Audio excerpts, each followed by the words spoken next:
Ang aralin sa video na ito ay una, ano ang tekstong biswal? Ikalawa, mga elemento ng tekstong biswal.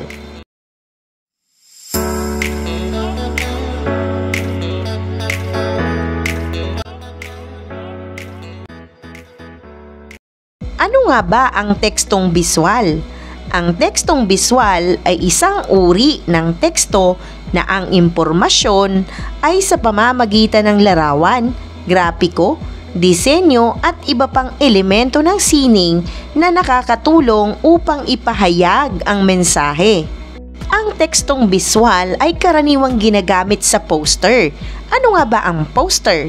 Ang poster ay isang karaniwang malaking nakaprint na sheet na kadalasang naglalaman ng mga larawan at nakapost sa isang pampublikong lugar para mag-promote ng isang bagay.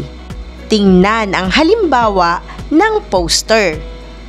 Maaari ding gamitin ang tekstong biswal sa flyer.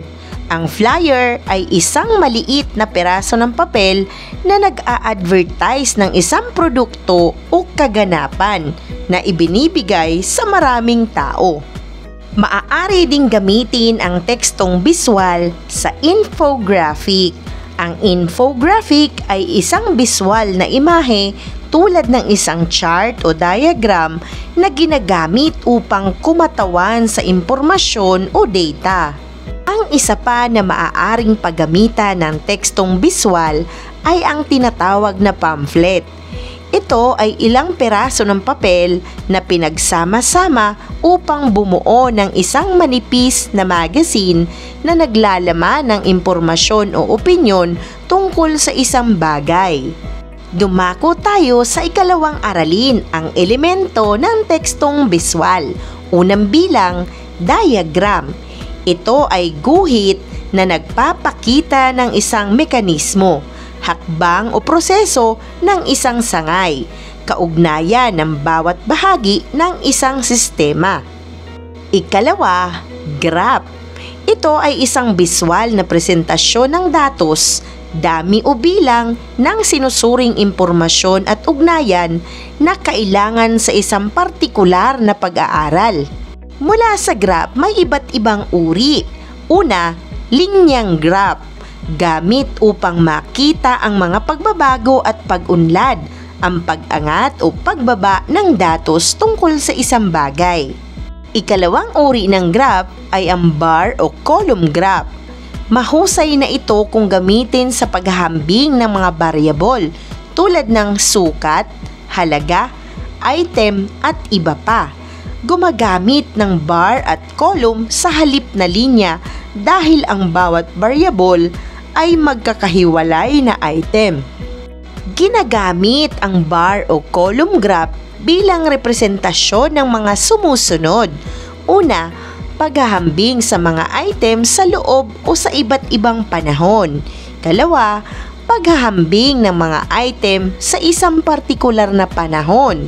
Sunod, pagbabago sa isang item sa loob ng mahabang panahon. At isa pa, paghahambing ng mga bahagi ng partikular na item. Ikatlong uri ng graph ay ang pie chart graph.